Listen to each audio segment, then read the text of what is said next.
안녕하십니까. 예, 방문각 임용고시학원에서 역사 과목 담당하고 있는 김태규라고 합니다. 오늘은 2017년 12월 15일입니다. 이제 2018학년 임용고시가 지금 끝난 지 약 한 달 정도 됐고요. 현재는 지금 2차 강의 학생들 열심히 따라 듣고 있습니다. 오늘은 이제 2019학년도죠. 그러니까 실제로 학년도로 치면 이제 2019년도에 이제 발령을 받으실 분들이기 때문에 19학년도라는 표현을 씁니다. 실제로는 이제 내년에 이제 2018학년도에 여러분이 응시를 하셔서 시험을 보시게 될 텐데요. 내년에 이제 응시를 하실 여러분들을 위해서 대략 한 5가지 정도 압축적으로 좀 설명을 해드리기 위해서 이 자리를 마련했습니다. 첫 번째는 임용고시와 관련한 향후 동향이요. 그러니까 동향을 한다면 크게 2가지로 나눠볼 수 있겠죠. 한 가지는 TO 관련한 부분이 될 거고요. 그다음 또 한 가지는 이제 임용고시의 출제 패턴에 관한 부분이 되겠습니다. 그 문제의 경향성이라고 생각을 하시면 되겠는데요.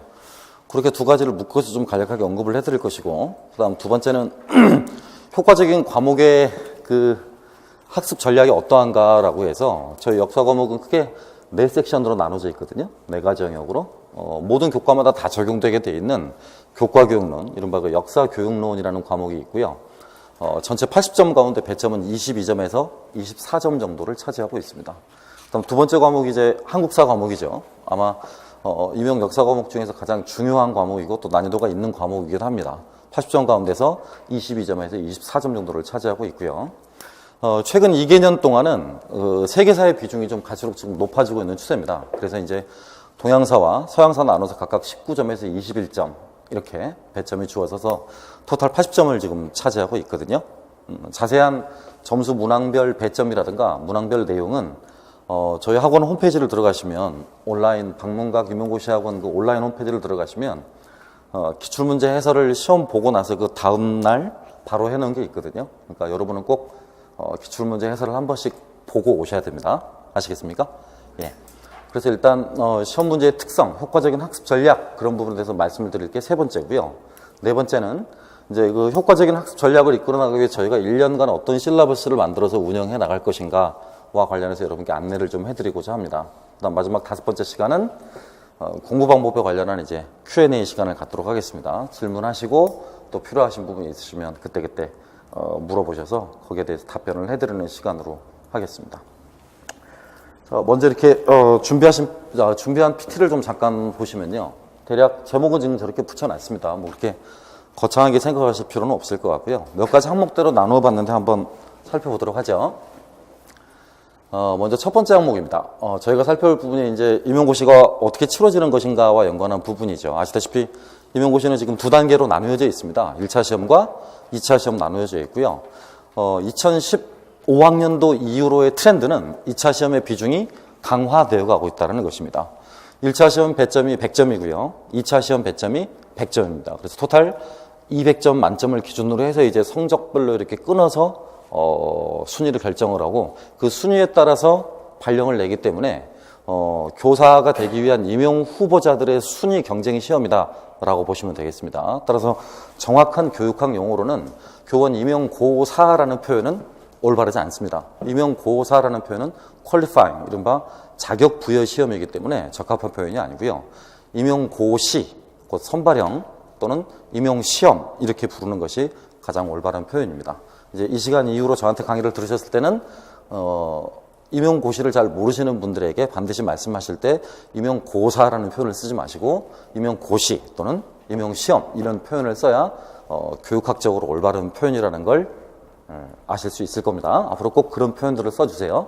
알겠습니까? 자, 한 번 더 말씀드리죠. 1차가 100점인데요. 2차가 100점이라고요. 토탈 200점 만점입니다.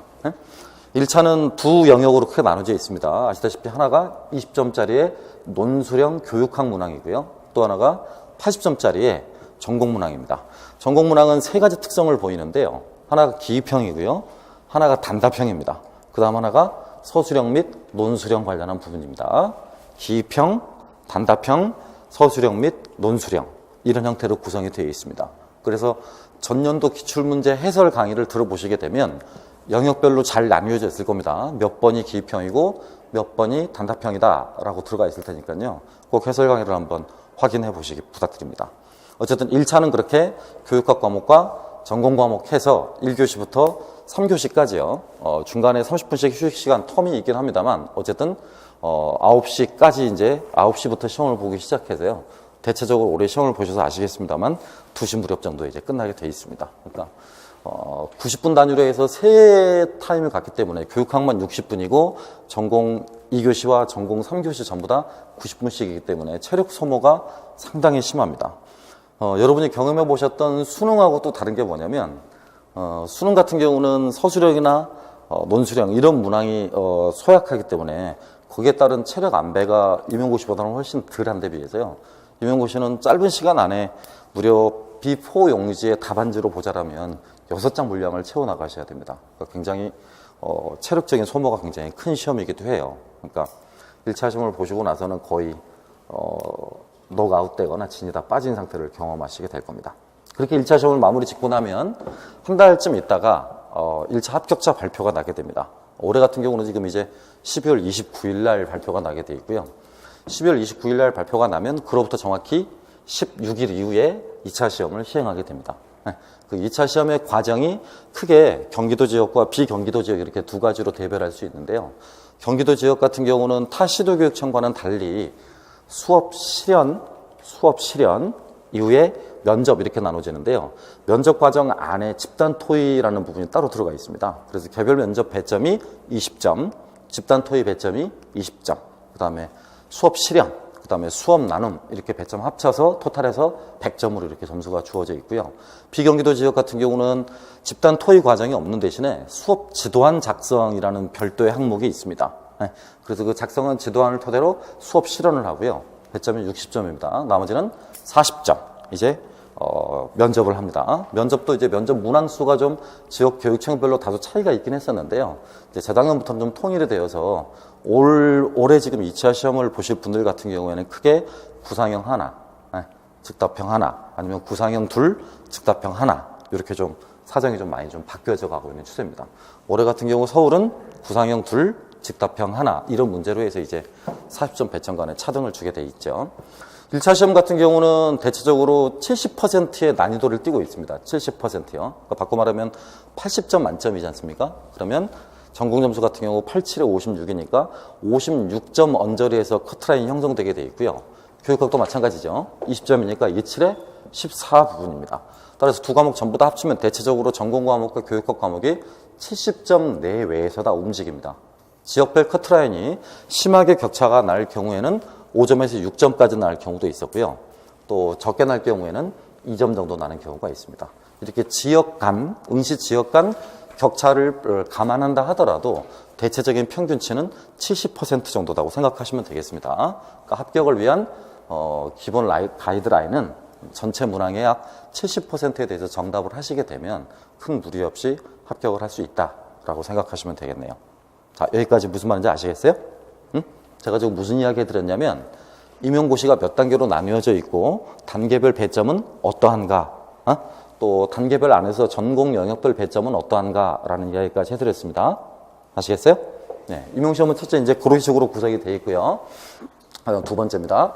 거기에 맞춰서 이제 학원 수업은 어떻게 진행을 할 것이고 또 연간 학원 수업 전략은 어떻게 진행될 것이며 마지막 전년도 기출문제나 기출문제 답은 어떻게 잡을 것인가와 연관한 부분에 대해서 설명을 해드릴 겁니다.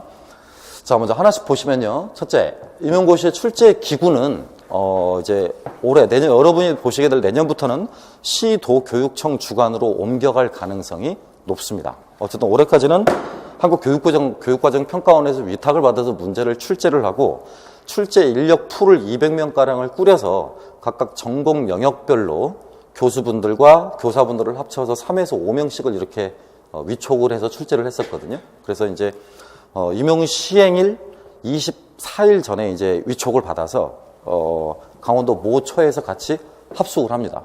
그래서 이제 여러분이 시험을 보시고 시험을 끝나 입시를 완료한 상태에서 전부 다 풀려나시거든요. 그러니까 수능 출제위원들이 그렇게 풀려나는 과정하고 흡사하다고 보시면 되고요. 올해 같은 경우 지금 임용고시가 일주일 정도 예년에 비해서 앞당겨졌었습니다. 그래서 이제 겹칠 수가 없어요. 그러니까 수능 출제위원진과 임용고시 출제위원진이 겹쳐 있을 수가 없습니다. 각각 별도로 이렇게 나뉘어져 운영이 되고요. 근데 이제 올해부터는 여러분이 시험 보실 때 내년부터는 평가원 업무가 과중하다라고 그래서 지금 이제 시도교육청 주관으로 문제가 옮아갈 가능성이 있어요. 만약 그렇게 옮아간다면 시도교육청별로 문항의 종류가 다소 좀 차이가 있을지도 모르고요. 더 나아가서 또 시행 시기도 좀 차이가 있을지도 있습니다. 아직 그런 부분은 확정된 바가 아니어서 뭐라고 단정적으로 말하기는 어렵습니다만 어쨌든 출제 주관기구였던 교육과정 평가원이 이제 출제를 더 이상 하지 않겠다라고 선언을 했으니까요. 향배는 추후에 좀 지켜보도록 해야 되겠습니다. 두 번째는 이제 임용고시 출제 방향이에요. 크게 출제 방향을 살펴보게 되면 그런 항목들이겠죠. 국가 수준의 교육과정에 준해서 교육과정 내용에 충실한 사람들, 또 전공 학문 내용 영역에 대해서 충실한 사람들, 준비된 자들, 또 교직관과 사명감 이런 부분이 이제 투철이 갖춰지신 분들, 이런 분들을 대상으로 이제 주로 이제 뽑는 시험이기 때문에 실제로 이제 여러 단계로 나뉘어서 그 시험의 목표에 부합하는 인재들을 뽑아 나가게 될 것입니다. 가장 크게 나타날 수 있는 변화라고 그런다면 아직 뭐 이렇게 문서화돼서 내려오지는 않은 상태지만 2차 시험의 비중이 어쨌든 높아질 것은 거의 불을 보듯 확실해 보입니다. 앞으로 시간이 흘러갈수록 1차 시험은 패스 페일제로 이제 전환될 확률이 높아지고요. 아마 2단계, 2차 시험에서 인재들을 이렇게 걸러낼 수 있는 확률이 굉장히 높아집니다. 네.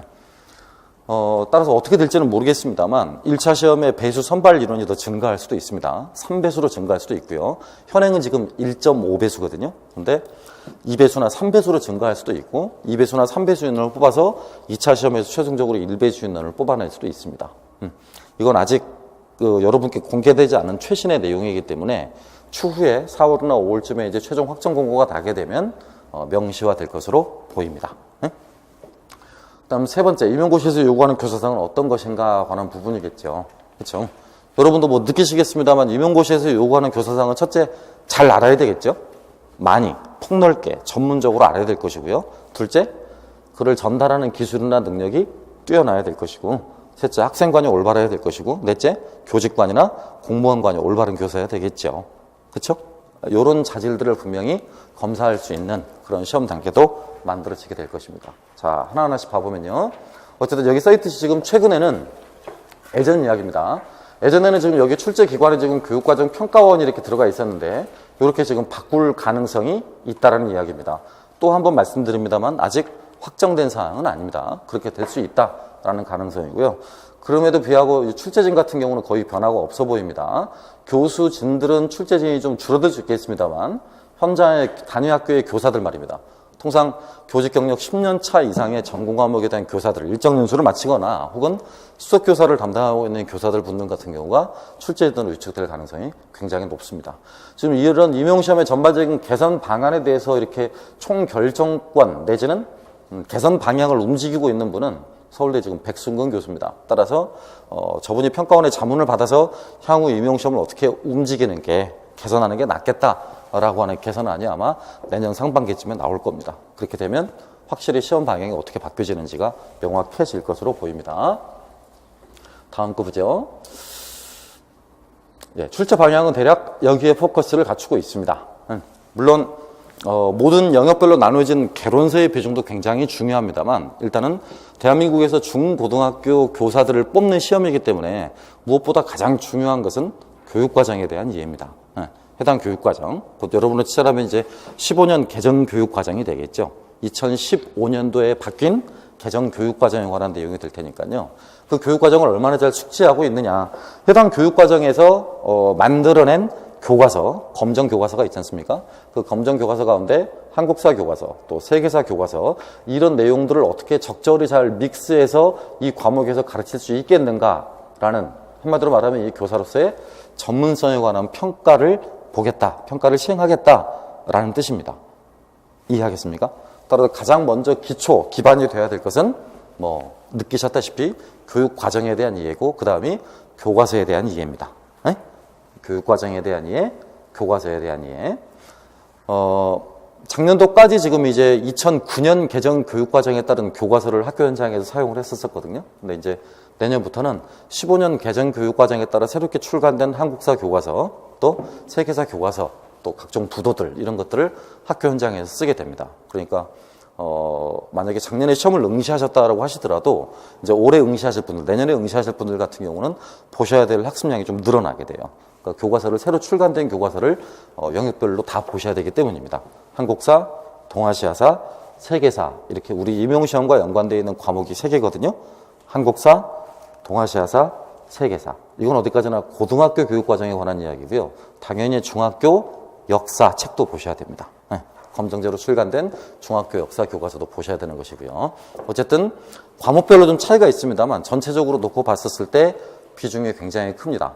50%에서 30% 정도 차지한다고 보시면 돼요. 과목별로 교과서의 중요성이 30%에서 50% 정도 차지하게 된다. 제가 담당하고 있는 서양사 같은 과목 같은 경우는 50%입니다. 50%. 그만큼 교과서의 중요성이 크고요. 동양사 같은 경우는 전년도 기출문제를 기준으로 해서 놓고 봤었을 때 교과서의 비중이 다소 낮습니다. 이따 그 비중에 관한 문제는 담당 선생님이신 구영모 선생님 강의를 한번 참고하시기 바랍니다. 다음 항목을 보겠습니다.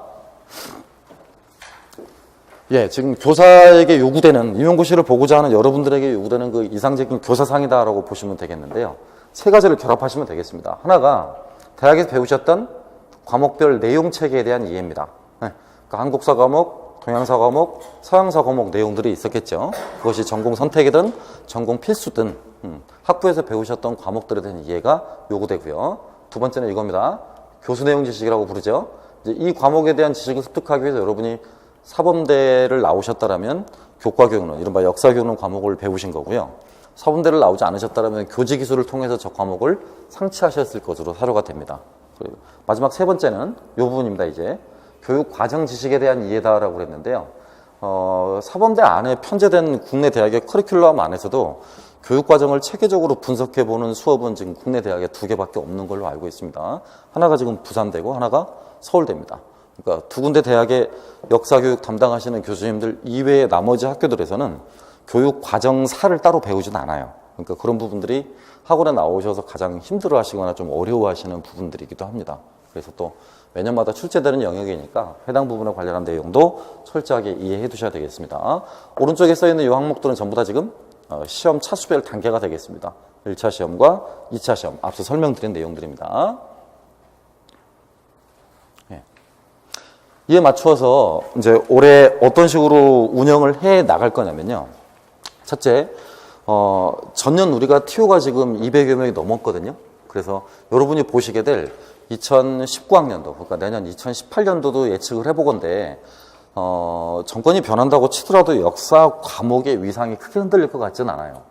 뭐 아시겠습니다만, 이전 정권에서는 우파적 입장에서, 또 새로운 정권에서는 좌파적 입장에서 각각 이념과 이데올로기가 상충되는 면이 있다고 치더라도 어떤 이념이든 또는 어떤 이데올로기든 역사학습의 필요성은 전부 다 강조를 하고 있는 표현이니까요. 다만 그 역사 인식에 첨예한 대립만 있을 뿐이죠. 상이한 역사 인식을 갖고 있는 권력 담지자들의 차이만 있을 뿐이지 역사의 중요성은 다 똑같이 생각을 해요. 그래서 여타의 나머지 과목들에 비해서 TO의 변동 가능성은 가장 적습니다. 쉽게 말해서 안정적이다 이 말이에요. 얼마 정도, 향후 몇 년 정도는 TO가 크게 이렇게 대폭으로 줄어들거나 그러진 않을 것으로 보입니다. 하지만 소폭 줄어들 수 있다는 건 감안하셔야 돼요. 그 소폭은 어디에 해당되는 거냐면 학령 인구 감소에 따른 학급수의 감소, 또 지역 단위, 이른바 읍이나 뭐 면단 이런 데서의 학교 수의 감소 이런 데서 그 원인을 찾을 수 있어야 되겠습니다. 그러니까 소폭 감소될 수는 있지만 그렇다고 대폭 감소되기는 어렵다라고 하는 게 대략적인 총평이다라고 보시면 되겠네요. 그러니까 뭐 TO가 적을 것 같습니다라고 해서 공부 안 한다라는 거 그건 말이 안 되는 이야기입니다. 아시겠습니까? 그래도 여타의 과목들, 중등 과목의 여타의 과목들에 비해서는 TO 수급 전망이 나름은 안정적이다라고 생각하시면 되겠습니다. 거기에 맞춰서 학원 수업을 운영을 해 나가되 학원 수업의 가장 큰 지침은 전년도 기출문제입니다. 그러니까 이전에 기출문제의 난이도가 어떠했는가, 각 영역별 특성은 어떠했는가라는 게 분석이 이미 다 끝난 상태이기 때문에 전년도와 그 이전 연도, 그러니까 지금까지 봤던 약 6개년도치의 기출문제의 경향성을 가지고 그에 맞추어서 수업을 진행해 나가도록 할 겁니다. 네? 그러니까 월별로 진행되는 자세한 강의 내용을 차근차근 설명해 드리도록 하겠습니다. 보시면 올해 저희 학원에 지금 구영모 선생님과 저는 네 가지를 1년 내내 주기적으로 지금 유지를 할 생각입니다. 첫 번째는 형성평가를 볼 거고요. 단 오해하시지 마실 건 이 형성평가는 강제성을 띠고 있지 않습니다. 그러니까 사전에 아침에 이렇게 학원에 오시게 되면 출입구 쪽에다가 형성평가 문제지를 놔둘 테니까요. 원하시는 분들에 한해서 자율적으로 풀어보는 수업이 되겠습니다. 그러니까 20분이나 30분쯤 빨리 오셔서 풀어보시면 되겠습니다. 선택이고요. 만약에 오전에 좀 빨리 나오시기 어려우신 분들은 문제지 받아가셔서 댁에서 풀어보셔도 상관없습니다. 네? 강제성은 아닙니다. 그에 비해서 오른쪽 거는 강제성이 좀 있습니다. 1대1 맞춤학습 상담이라고 하죠. 그러니까 아마 1, 2월 기본 강의를 수강을 하시게 된다라면 저나 구형모쌤하고 최소한 뭐 2번 이상씩은 이렇게 심층 면담을 하게 될 거예요. 그 심층 면담을 하는 과정은 학습에 오류가 일어나거나 학습의 문제점이 나타나게 되면 그를 교정해 주기 위한 것이니까요. 그 시간을 적극적으로 잘 활용하시면 아마 본인의 학습 문제라든가 학습 패턴에 많은 도움을 받으실 수 있을 걸로 생각합니다. 그래서 현재 지금 1년 내내 지금 저희가 유지될 수 있는 강의 시간이 오전 9시부터 오후 13시, 그러니까 오후 1시까지 정도 운영이 될 텐데요. 경우에 따라서 30분 정도씩은 추가 보강이 있을 수도 있습니다. 하지만 더 시간을 늦추지는 않을게요. 가급적이면 정해진 시간 안에 이렇게 강의를 다 마무리 짓도록 노력하겠습니다. 따라서 이제 그 시간 이후에 식사하시고 2시 이후부터는 저나 구형모쌤이나 학원 5층에 있는 연구실에 항상 있으니까요. 강의 끝나시고 난 다음에 언제든지 연구실로 오셔서 본인과 관련한 이야기들 얼마든지 다 하셔도 괜찮겠습니다. 학습 문제와 관련한 상담부터 시작해서 뭐 본인의 집안 문제라든가 개인적인 어려움 그런 문제들까지도 어떤 문제든 다 환영입니다. 그러니까 힘드신 부분이 있으면 그때그때 상담하셔서 해결해 나가셨으면 좋겠고요. 그다음 세 번째, 그 임용고시뿐만이 아니라 현재 교사들한테도 가장 요구되는 능력이라고 볼 수 있겠습니다. 자기주도적 학습 능력이라고 볼 수 있는데요. 느끼겠습니다만 이제 구성주의가 활발히 전개된 지금 1980년대 후반 이후로 전 세계 학습 패턴은 전달식이 아닙니다, 이제. 곧 교사, 저 같은 교 강사들이 앞에서 일방적으로 강의하고 일방적으로 주입시키는 방식은 아닌 것 같아요. 여러분과 제가 협응을 하는 거죠. 상호작용을 하는 것이고요. 상호작용을 토대로 해서 여러분도 여러분만의 학습 방법과 또 여러분만의 학습 정리 노트를 이렇게 가지시게 되기를 바랍니다. 물론 학원에서도 학원용 교재가 있고 저희가 나눠드린 별도의 프린트들이 있겠습니다만 또 별도의 학습지 같은 것도 있겠습니다만 여러분 스스로도 그런 것들을 만들려는 노력을 해 나가셔야 됩니다. 아시겠어요? 저런 능력들은 나중에 학교로 발령받으시게 되면 수업 계획이나 수업 운영에 있어서 교사에게 가장 필수적인 능력 가운데 하나니까요. 그 다음 이제 작년과는 다르게 올해 지금 새롭게 도입한 방법 가운데 하나인데요.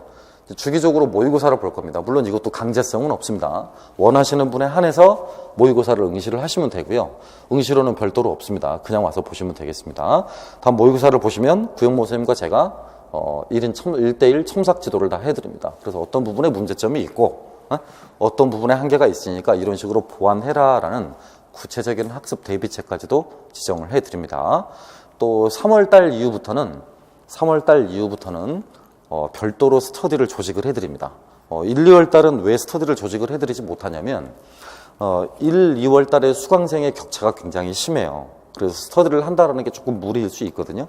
근데 기본 강의 코스를 마치게 되면 3, 4월부터는 심화반 강의 때부터는 이제 기본 강의자들과 심화 강의를 수강하신 분들 간의 격차가 많이 줄어듭니다. 그래서 이제 골고루 섞어서 한 팀별로 4명에서 5명씩 이렇게 해서 전년도 같은 경우는 토탈 4명, 5명 해가지고 약 70개에서 50개에서 70개 그 사이의 팀을 항상 만들어 드렸었습니다.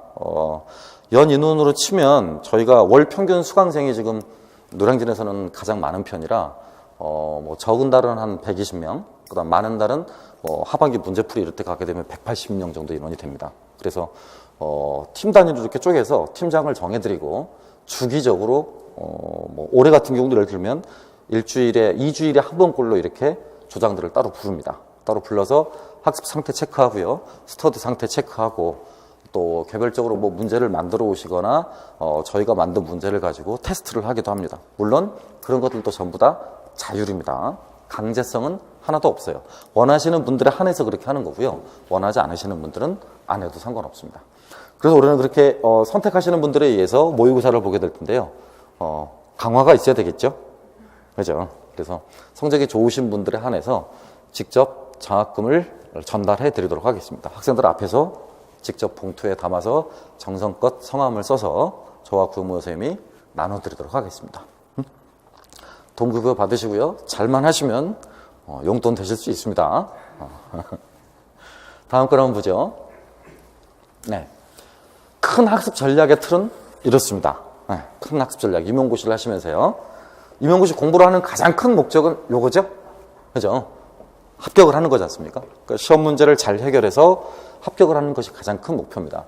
그를 위해서 가장 중요한 것은 요거거든요. 기본 베이스입니다.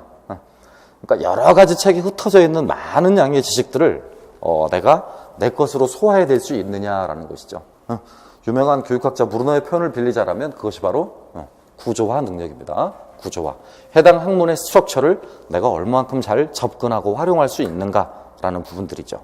구조화라는 말이 어렵게 느끼신다면 그렇게 크게 부담 가지지 않아도 될 표현들이에요. 여러분들이 흔히 쓰시는 표현들로는 여러 종류의 책을 내가 단권화해서 정리할 수 있는가. 그 단권화하기 위한 기준이 학원 선생님들의 책이든 아니면 내가 직접 학원 선생님들 책 말고 내가 직접 요약한 것이든 어떤 것이든 좋습니다. 아무튼 여러 군데 흩어져 있는 지식을 하나로 이렇게 뭉쳐서 좀 내가 편리하게 학습할 수 있는가. 학습의 수월성을 지금 도모하기 위한 과정이 되겠고요. 그렇게 단권화 해나가는 과정에서 저와 구영모 선생님이 계속 이걸 해드릴 겁니다. 읽어보셔. 피드백을 해드릴 거예요. 예컨대 노트 정리를 하셨다면 이 부분 어떤 부분에 좀 보완을 하는 게 좋겠습니다 라고요. 정확한 단어가 떠오르지 않아서 제가 표현은 못하겠습니다만 제가 흔히 쓰는 단어로 보면 노트 검사라고 생각하시면 되겠습니다. 좋은 표현은 아닙니다. 검사라는 표현이. 조언을 해드리는 겁니다. 이쪽 부분이 좀 부족하니까 이쪽 부분을 채워 넣으세요. 심지어는 저는 어떻게 정리하는지를 모르겠어요 라고 하면 그동안에 합격생들이 남겨둔 구조화 노트가 엄청 많겠죠. 제가 이제 내년까지 강의하면 딱 20년 강의하거든요. 노량진에서 20년 임용고시 강의를 했습니다. 굉장히 많겠죠. 합격생들도. 또 합격생들이 남겨둔 자료들도 굉장히 많을 것이고요. 그러니까 나중에 이제 학원 다니시면 전부 다 오픈해드려서 하나둘씩 이렇게 보시게 될 겁니다. 그런 걸 보셔서 참고하셔서 본인들이 따로따로 정리하셔도 좋은 방법이 될 수 있습니다. 다음 부분입니다. 한국사 부분하고 동양사 부분의 학습 전략 관련한 부분은 이따가 구영모 선생님께 들으시고요. 일단은 제 과목 먼저 하도록 하죠. 네, 제가 맡고 있는 과목은 두 과목입니다. 역사교육론과 서양사 과목을 담당을 하고 있는데요. 서양사의 범주 안에는 비주류 유럽사도 담겨져 있습니다. 비주류 유럽사. 예를 들면 우리가 흔히 기타사라고 부르는 부분들이죠. 가장 큰 비중이 큰 부분이 이슬람사가 있겠고요. 이슬람사. 두 번째가 미국사가 있겠죠. 미국사. 실은 우리가 알고 있는 서양사의 범주 안에는 미국사가 빠져있는 경우가 일반적이거든요. 유러피안 히스토리이기 때문에 유럽사의 경향이 지배적이라면 미국사도 그에 해당할 수 있습니다. 그 다음 또 이제 나머지 부분이 아메리카사, 특히 이제 북아메리카보다는 중남미 아메리카사와 관련한 부분이 되겠고요. 아프리카사, 그 다음에 인도사, 그 다음에 동남아시아사, 이런 부분입니다. 아시겠습니까? 요 가운데 몇몇 부분은 구영모 선생님과 함께 가르치기도 할 거고, 동일한 부분을 두 번 배우실 수도 있습니다. 동양사와 서양사가 만나는 교차 지점들이 있기 때문이죠. 그런 지점들에 대해서는 여러 번 반복해서 들으시면 들으실수록 좋은 부분들이니까 같이 한번 학습해 보도록 하겠습니다. 크게 저희 학원의 큰 특징 가운데 하나라면 뭐 이런 부분들입니다. 타 학원에 비해서 굉장히 중요하게 생각하는 게 요겁니다. 읽어보시겠어요? 네, 기출문제입니다. 기출문제. 극단적으로 저 비중을 어느 정도까지 두냐면 저는 50%를 둡니다. 이 시험에 합격하기 위해서 어느 정도 통달해야만 하는 학습 퍼센티지, 그걸 100%로 온다라면 그 100%의 비중 가운데 기출문제의 비중을 50%를 둡니다. 그만큼 중요하다는 말이에요. 이해하겠습니까? 예컨대 매년마다 똑같은 동형의 문제와 동형의 답으로 나오는 경우도 3문항 이상씩은 있습니다. 비슷한 유형의 문제 같은 경우는 8문항 가깝습니다. 전년도 기준문항을 보더라도 토탈 11문제 정도가 유사해요. 나오는 문제가. 그러니까 극단적으로 나는 임용고시 관련 공부를 하나도 안 하고 기출문제를 여러 번 반복해서 읽어보고 완벽하게 이해했습니다라고 한다면 50점은 맞을 수 있다는 이야기입니다. 곧 배점 80점 가운데 40점은 맞을 수 있다는 이야기죠. 그래서 가장 단 기간 내에 효율적으로 높은 점수를 받고 합격하신 분들은 너나 할 것 없이 중요하게 생각하는 부분이 이 부분입니다. 한 번 더 읽어보죠. 무슨 문제요? 기출문제요. 알겠습니까? 그러니까 그간에 응시했었던 약 21번에 걸친 기출문제의 유형이 어떠하고 어떤 부분에서 물어봤으며 이 경우는 정답이 어떠한 것이었는가라는 것만 정확히 분석해 내신다라면 이미 임용시험에 반은 정복했다라고 바라볼 수 있습니다. 대체적으로 저희 학원의 커리큘럼은 이렇게 3단계로 나뉘어져 있는데요. 보시다시피 역사교육학 과목 같은 경우는요. 1단계에서 기본 교육학과 연관한 지식을 습득하시게 될 겁니다. 두 번째 단계로 넘어가면 많이들 어려워하는 부분이죠. 개념이나 용어에 대한 이해를 하시게 될 거고요. 세 번째 단계는 이제 이 1, 2단계 내용을 종합해서 외울 부분은 외우고 버릴 부분은 버리는 이른바 이제 구조화 단계에 접어들게 될 겁니다. 다음 시험 문제, 역사교육의 시험 문제 거의 절반입니다. 22점 가운데 12점 정도를 차지하고 있는 부분인데요. 수업 방법이죠. 수업 방법. 그런데 학교 다닐 때 한두 번쯤은 들어보셨을 강의식, 문답식, 탐구식, 사료학습, 인물학습, 비교학습 뭐 등등등 이러한 토탈 16가지의 수업 상황과 수업 방법에 대한 이해를 정확히 갖추신다면 역사교육학 22점 가운데 12점은 충분히 다 맞으실 수 있습니다.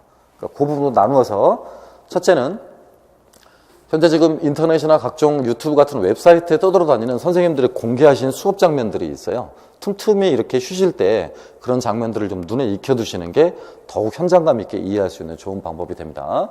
두 번째는 역사교육학의 그 3대 개론서라고 있거든요. 이따가 나중에 설명드리겠습니다만 제가 처음 여기 임용고시 학원 나와서 색깔 명칭을 부여했던 서적들입니다. 제가 99년도에 처음으로 임용 강의를 시작하면서 노란 책이라고 이름을 붙여놨었거든요. 역사교육의 이론과 방법입니다. 그 다음에 2002년 있다가 2001년도에 책에 나왔었죠. 역사교육의 이해라고요. 그것도 제가 처음으로 파란 책이라고 이름을 붙였습니다. 그 이후부터 이제 관행이 돼서 임용고시를 준비하는 학생들이 약 20여 년 가까이 지금 이제 색깔별로 책을 부르고 있습니다. 파란 책, 노란 책, 녹색 책, 남색 책, 하얀 책 뭐 이렇게 나눠서 부르고 있습니다. 그 가운데 3가지 종류의 개론서가 저희 시험 문제 가장 단골형 개론서이고요. 그 이외의 것들은 학습량의 부담 때문에 가급적이면 보지 않도록 권유하는 편입니다. 물론 역사교육 개론서로 좀 시중에 깔려있는 건 정확히 22권입니다. 22권인데요. 22권의 내용을 여러분이 다 보실 수는 없기 때문에 기출 빈도가 가장 높을 뿐만 아니라 시험 문항의 출제 빈도가 가장 높았던 3종류의 책을 집중적으로 반복해서 보시게 될 겁니다. 그래서 단계별로 나누어서 1단계는 파란 책입니다. 역사교육의 이해라고요. 2001년도에 출간된 역사교육 입문서입니다. 입문서. 10여 년이 지났지만 현재까지도 굉장히 읽을 수 있을 그 모범적인 서적이고 가장 기초나 기본이 잘 닦여져 있는 서적입니다. 2단계가 역사교육의 내용과 방법이라고 부르는 녹색책입니다. 2006년도에 출간이 되었으나 개정판이 나와서 2007년도에 증보가 이루어졌습니다. 내용과 방법, 녹색책이라고 부릅니다. 저 책 안에는 5개 장이 들어가 있습니다. 목표, 내용, 교재, 방법, 평가 이렇게 해서 역사 수업을 진행하게 되는 역사교육의 현장에 있는 담당 교사들에게 5가지 측면의 지도와 시사점을 주기 위해서 구안된 책입니다. 마지막은 남색책이라고 부르는 역사교육의 이론이라는 책입니다. 2013학년도 이후로 집중적으로 출제가 되고 있고요. 출제 포션, 비중은 약 30% 정도입니다. 이론에 관한 내용이기 때문에 앞선 2권의 책에 비해서 난이도가 꽤 있는 편입니다. 개념이나 용어가 굉장히 어려워서 꼭 한 번쯤은 누군가가 처음부터 끝까지 따라 읽어줘야 완벽하게 이해가 될 수 있는 부분입니다. 상기한 요 3권의 책들은 제가 직접 읽어드립니다. 수업 시간에요. 가급적 한 장도 거르지 않습니다. 꼼꼼하게 개론서 내용을 처음부터 끝까지 다 읽어드리고요. 한 권의 개론서가 다 끝날 때마다 한 권의 내용을 요약해드리고 또 뿐만 아니라 간단하게 테스트도 봅니다. 역시 학원에서 진행되는 모든 테스트는 뭐라고요? 선택이다, 의무다? 선택이다. 강제성은 없습니다. 원하시는 분들만 하시면 되겠습니다. 다음 이제 서양사 과목 간단하게 언급해드리겠습니다. 전년도뿐만 아니라요. 최근 4개년도의 서양사의 그 기출의 방향성은 아까 말씀드렸다시피 50%가 교과서입니다. 교과서요. 특히 4개 출판사의 교과서는 거의 암기를 하실 정도로 숙지가 돼 있으셔야 돼요. 금성, 비상, 천재, 교학사 뭐 요 정도입니다. 네? 아시겠습니까? 이제 15년도 개정판 안에는요. 요 교학사께 빠지고 이제 나중에 미래인이 들어갈 겁니다. 미래인이. 그렇게 해서 4개 출판사께 나오거든요. 그 4개 출판사께 아마 3월 달에 시중에 배포가 될 거예요. 그럼 배포가 됨과 동시에 전부 다 여러분이 구입을 하셔서 이제 3, 4, 5, 6, 7, 8 이렇게 6개월 동안 진행되는 심화반 강의 때 전부 다 매번 갖고 오셔야 됩니다. 아시겠네? 네. 그래서 교과서의 비중이 그만큼 늘어났다는 거예요. 여기 보시다시피 읽는 방법은 중고등학교 교과서를 먼저 읽고요. 다음에 개론서와 비교 검토해보는 겁니다. 그 다음 마지막 3단계는 이 2단계에서 중요한 키워드, 중요한 문구 이런 것들을 따로 별도로 정리해서 외우는 과정이다라고 보시면 되겠습니다. 읽어야 될 개론서는 대체적으로 이런 4권 정도인데요. 이 가운데도 분량이 많다 싶으면 꼭 읽어야 될 것들은 서계, 그 다음에 요 개념어 사전입니다. 개념어 사전. 충남대에서 지금 안화학파로 전공하셔가지고 국내에서 학위를 받으셨던 김웅정 교수가 도서출판 살림이라는 데서 2008년에 만들어낸 책입니다. 네? 개념어 사전이라고요. 그런 것들 하나 구입하셔서 서양세 개론, 민속공선이 쓰신 서양세 개론과 같이 연결해서 보시면 좋겠습니다. 그 다음에 이 기출문제 분석은 영역별로 다 똑같습니다. 한국사든 동양사든 서양사든 이렇게 전부 다 나갑니다. 먼저 과거에 어떤 문제들이 출제됐는지 확인을 하고요. 문항의 출전, 답, 해설을 보시게 될 거고요. 플러스 다음 단계로는 여러분 스스로 기출되는 부분의 내용 정리를 별도로 하실 겁니다. 이때 기출 주제는 반드시 수능 문제와 반복적 패턴을 보이기 때문에 수능 문제와 결합해서 한꺼번에 정리를 하시게 될 거고요. 마지막으로 이제 외우는 겁니다. 외우는 거요. 기출 문제를 정리해서 열심히 외우시면 되겠습니다. 네 번째는 이번 시험 문제도 올해 시험 문제도 그랬었습니다만 최근 3개년 시험 문제에서 굉장히 강조되어지는 부분들이 저런 부분들입니다. 사료 비중이 거의 과목별로 30%씩을 차지하고 있다는 점이고요. 두 번째는 지도도 나오죠. 세 번째는 도표도 나오고요. 그러니까 교과서나 역사보도에 제시되어 있는 저 세 가지 자료들은 철저히 반복해서 다 보시게 될 겁니다. 상기 지금 말씀드린 이 과목별 모든 내용들은 학원의 프로그램 실러버스 안에 다 포함되어 있습니다. 그러니까 여러분이 안 하셔도 학원에서 다 이렇게 정리하십시오라고 안내해드리고 직접 수업해드립니다. 그러니까 부담 없이 가만히 와서 듣고 계시고 이렇게 하십시오라고 그래서 구체적인 방법만 습득하시게 되면 이후에는 스스로 다 학습하실 수 있게 될 겁니다. 자, 이상이 제 과목이요. 서양사 과목까지 이제 어떻게 학습해야 되냐, 학습 전략에 관계된 부분이었습니다.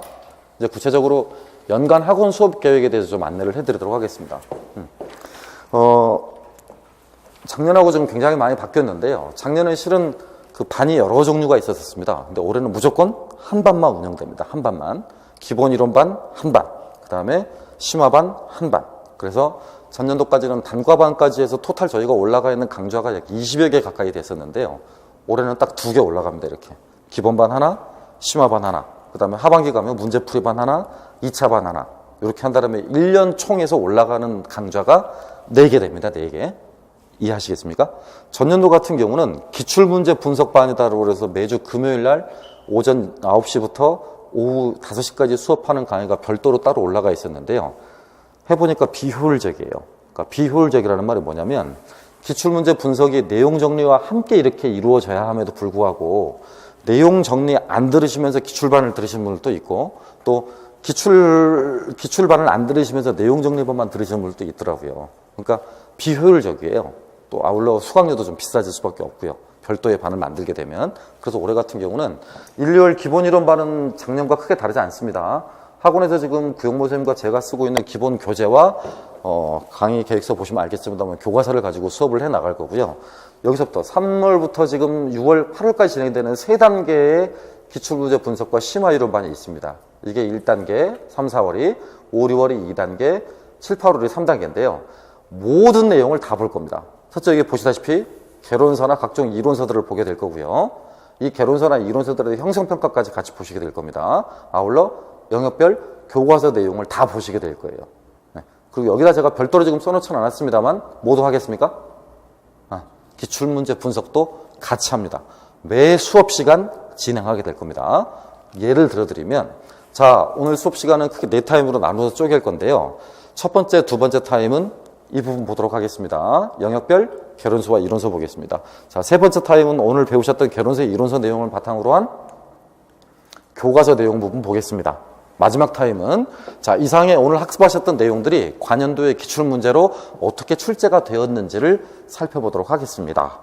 라는 식으로 수업을 진행해 나가도록 할 겁니다. 이해하시겠어요? 그래서 단위 수업 시간 안에 학습 부담을 좀 줄여드릴 거고요. 학습 양에 따른 부담을 좀 줄여드릴 거고 쉬운 방향에서 접근할 수 있도록 노력하도록 하겠습니다. 또 아울러서 저희가 1년 내내 수업 시간을 이렇게 수, 목, 금, 토로 지정을 하고 오후 시간을 따로 비워드리는 이유는 저희가 그동안에 오랫동안 운영해왔던 방식입니다. 완전학습입니다. 완전학습. 당일학습은 당일날 마무리 짓는 걸로 유도하기 위함이에요. 그러니까 학원 수업을 4시간, 5시간 이렇게 듣고 나신 다음에 식사하시고 댁에 돌아가셔서 그날 복습할 시간을 만들어드리기 위해서예요. 원래 저희도 7, 8년 전에는 3일 종일반, 이틀 종일반 이렇게 수업을 했었거든요. 그런데 첫날은 9시부터 그날 오후 8시까지, 6시까지 진행을 하게 되면 첫날은 많이 버텨요. 근데 둘째 날은 거의 초죽음이 됩니다. 초죽음이. 그리고 출석률도 굉장히 떨어지고요. 학생들이 굉장히 힘들어요. 오전부터 강의 들을 때 굉장히 많이 졸립니다. 효과적이지 않아요. 그래서 공부를 하실 때는 충분하게 잠을 주무셔야 돼요. 수면 시간이 어느 정도 확보가 돼야 되기 때문에 매일매일 규칙적으로 움직이시는 게 좋습니다. 예를 들면 겨울방학이나 여름방학 같은 경우 이제 교육학 과목을 만약에 수강을 하시게 되면 교육학은 대부분 다 월요일, 화요일 이렇게 배정이 되어 있거든요. 시간은 저희랑 똑같습니다. 그러니까 월화는 교육학 들으시고 수, 목, 금, 토는 이렇게 전공 들으시라고요. 이제 이게 월화, 수, 목, 금, 토 이렇게 쭉 움직이니까 굉장히 힘들 수 있다고 생각하실지 모르겠습니다만 그동안 쭉 다녀본 학생들의 말을 표현하면 학교 갖고 훨씬 좋다. 규칙적이다. 생활의 리듬이 깨지지 않는다라고 그래서 긍정적인 평가가 대부분이었습니다. 그래서 올해는 그런 식으로 운영해 나갈 겁니다. 한 번 더 말씀드리죠. 기본 이론반은 전년과 크게 다름없이 진행이 되어지는 데 비해서 심화 이론반은 반이 1개입니다. 1개. 그 1개 안에서 3가지 활동을 한다고요. 3가지. 첫째, 교과서. 둘째, 개론서. 셋째, 기출문제까지요. 아시겠습니까? 네. 그래서 기본반 때는 조금 덜 할 텐데요. 심화반 가서는 수업 시간이 한 30분 정도는 늘어날 수 있다는 점을 미리 말씀드립니다. 그러니까 맥시멈 오후 1시 반 정도는 끝날 수도 있어요. 하지만 그 이후는 절대 더 이상 연장하지 않겠습니다. 아무리 늘려봤자 1시 반 정도까지, 그 정도까지는 늘릴 수 있다는 점을 양해 부탁드립니다. 다음은 이제 하반기인데요. 90, 11월에 가게 되면 문제풀이반을 운영을 하게 될 겁니다. 이 문제풀이반도 이제 다 풀어봐야 되겠죠. 교과서 문제도 따로따로 만들어서 풀어볼 거고요. 모든 종류의 교과서를 다 풀어보시게 될 겁니다. 그 다음 두 번째, 모든 종류의 개론서 문제를 학원 수업에서 다루거나 임용시험에 출제되었던 모든 부분의 개론서 문제를 다 풀어보게 될 거예요. 그 다음에 그런 내용들을 실제 시험 문제와 유사하게 배점을 주고 믹스한 모의고사 문제도 같이 풀어보시게 될 겁니다. 아시겠죠? 3개월 동안 이렇게 진행이 될 거고요. 아마 이 문제풀이 기간도 모의고사를 중간중간에 볼 거기 때문에 시간표는 안 바뀝니다. 수, 목, 금, 토 이렇게 지정이 될 거예요. 그래서 이제 나중에 그 9, 10월 달 가게 되면 예를 들면 수요일은 뭐 교과서 문제만, 목요일은 개론서 문제만, 뭐 금요일과 토요일, 금요일 하루는 모의고사를, 그 다음에 토요일은 해설을 뭐 이런 식으로 하게 될 거니까요. 절대 신체적인 부담이나 무리는 안 가실 겁니다. 꾸준하게 규칙적으로만 생활을 하실 수 있는 분들이라면 가장 이상적인 타임이 아닐까. 그 다음 아울러 2차 준비반이 이렇게 있습니다. 현재 지금 저희가 2차 강의를 하고 있거든요. 토탈 198명을 지금 지도하고 있습니다. 그래서 팀별로 다 나누어서 구현모 선생님과 제가 지금 매일매일 3팀씩 나누어서 지도를 하고 있거든요. 내년 같은 경우는 여러분에 한해서 1, 2월 달 수강하신 분들 한해서 무료로 제가 제공해 드리도록 하겠습니다. 1, 2월 수강생에 한해서만입니다. 아시겠습니까? 이건 제가 학원에도 아직 공지를 안 한 건데요. 이 자리에 참석하신 여러분한테 뭔가 혜택이 있어야 될 것 같아서 만약에 여러분이 1월 강의를 수강을 하시게 되면 나중에 수강료 여부와 상관없이 2차 준비반은 다 무료로 해드리도록 하겠습니다. 아시겠네? 예, 요 무료 2차 준비반은 어떻게 진행이 되냐면 전체를 대상으로 하는 이론 수업이 8타임 정도 진행이 될 거고요. 이틀에 걸쳐서요. 그러니까 제가 4타임, 구은모 선생님 4타임. 그 다음에 나머지는 조편성을 해드립니다. 학원에서. 스터디 편성을 해드려요. 그래서 약 4명에서 5명 단위로 조편성을 해드려서 1대1 맞춤 지도를 해드립니다. 그래서 앞에서 수업 실현을 하시거나 면접을 하시거나 이런 모습들을 전부 다 녹화를 해드리고 그 녹화에 따라서 전부 다 총평, 그 다음에 점수까지 다 내드립니다. 그래서 그 용지를 전부 다 파일로 저장을 해두고 있기 때문에 원하시는 분들은 USB로 전부 다 저장을 따로 해드리고요. 그렇게 해서 스터디 팀원들 간에 이렇게 훈련을 하시게 되면 보통 3에서 5회 정도 가게 되면 굉장히 수업을 잘합니다. 정선된 형태로요. 뭐 좀 잘한 것 같습니다만 어쨌든 2차 준비도 제가 노량진에서 가장 오래 했고 또 경력도 가장 많으니까 아마 크게 실망하지 않으실 겁니다. 강의를 들으면.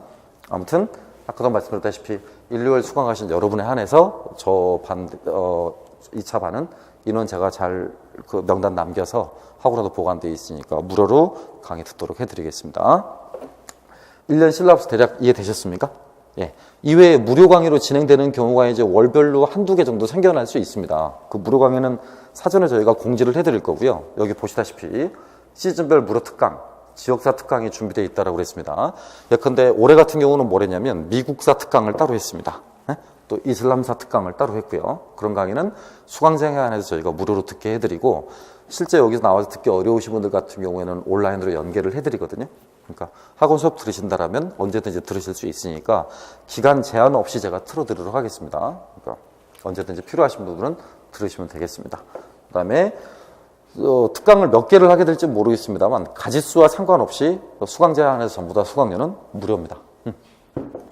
예, 대략적인 저희 학원은 지금 1년 계획이었고요. 저희 강의를 좀 다른 사람과 지니는 차별성을 좀 내세워라 라고 말을 한다면 크게 이렇게 4가지 정도 내세울 수 있겠네요. 첫 번째는 어쨌든 숫자는 제일 많습니다. 최다 수강생을 확보를 하고 있고요. 그보다 조금 더 제가 자랑해도 될 만한 건 합격생 수가 가장 많습니다.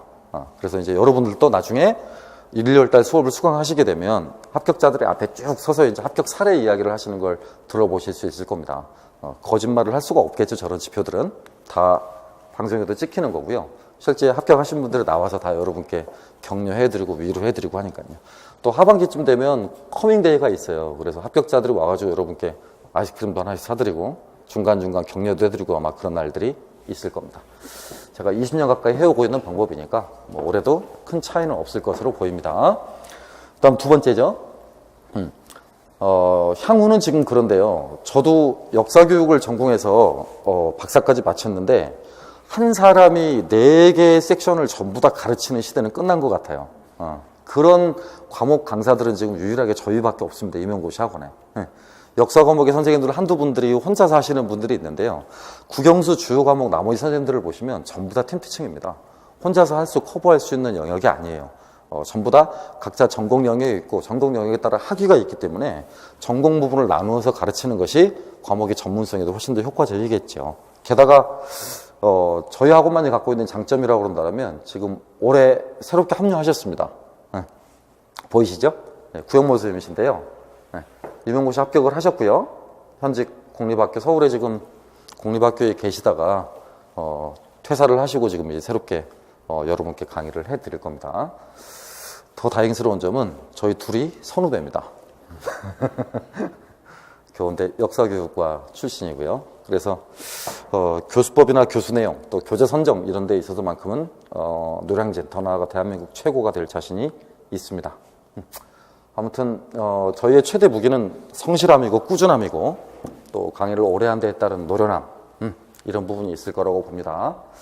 물론 저 같은 경우도 지금 대학에 여러분들 지금 나오신 들 대학에 간 대학들도 있고 가지 않는 대학도 있고 하는데요. 뭐 비정년 트랙 강의 또 시간 강의 겸임 강의 이런 것들을 10년 이상 해왔기 때문에 학교 안에서 여러분이 배우시는 과목의 강좌 내용들 또 더 나아가 여러분 학교의 교수님들도 잘 알고 있습니다. 그래서 학교 안의 과목, 학교 안 학부 때 배우셨던 과목의 연계성을 잘 알고 있기 때문에 여러분이 어느 학교 어느 과를 나왔다라는 이야기만 하셔도 무슨 과목을 배우셨고 누구한테 배우셨구나라는 걸 대략은 압니다. 그래서 가끔 제가 그렇게 물어보는 경우가 있을 겁니다. 어느 학교 출신인지. 그러면 어려워하지 마시고 어느 학교 나왔다라고 말씀해 주시면 여러분의 선행학습 상태를 파악하는 데 도움이 될 것으로 보입니다. 예, 다음은 이제 영역별 그 서적 안내거든요. 일단 한국사랑 동양사는 저 구영모 선생님이 하실 거고요. 저는 제 부분 하겠습니다. 네. 처음 공부하시는 분들이 계실까봐 제가 일부러 표지까지 이렇게 해왔거든요. 원래 바람직한 방식은 아닙니다. 네, 처음 보신 분들이 있을까봐. 이제 이거 무슨 책인지 아시겠죠? 색깔 말해보세요. 이건요? 이건요? 남색 책이요. 파란 책, 녹색 책, 남색 책. 요걸 세 개를 합쳐서 3대 개론서라고 불러요. 역사교육론 문항을 내가 22점 가운데 20점 맞고 싶다. 저 세 개만 5회 이상 읽으시면 돼요. 저 세 개만 몇 회 이상? 5회 이상 읽으시면 돼요. 5회가 부담이 되잖아요. 그럼 저 책을 요약해 놓은 제 1, 2월 달 교재 수험서가 있거든요. 그 수험서만 한 권짜리입니다. 그것만 5회 이상 읽으셔도 돼요. 그래도 20점 이상 맞는 데는 전혀 지장 없습니다. 아시겠습니까? 한번 이 부분만 한번 같이 따라해 보실까? 3대 개론서. 5번 이상만 읽자. 그럼 몇 점 이상 맞는다?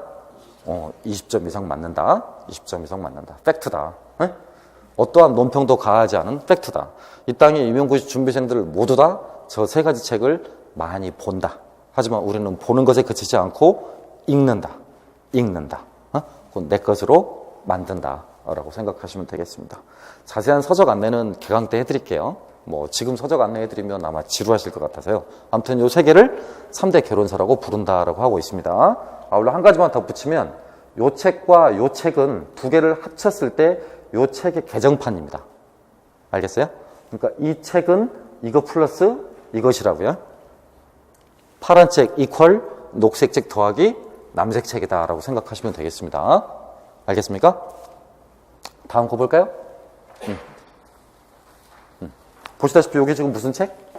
노란 책입니다. 역사교육의 이론과 방법. 1996년도에 출간된 서적이고 학위 논문 초록집입니다. 그래서 현재 지금 11개 사범대학에서 학위를 갖고 계시고 교편을 담당하고 계신 역사과 교수님들요. 역사교육과 전공하신 교수님들 6분들.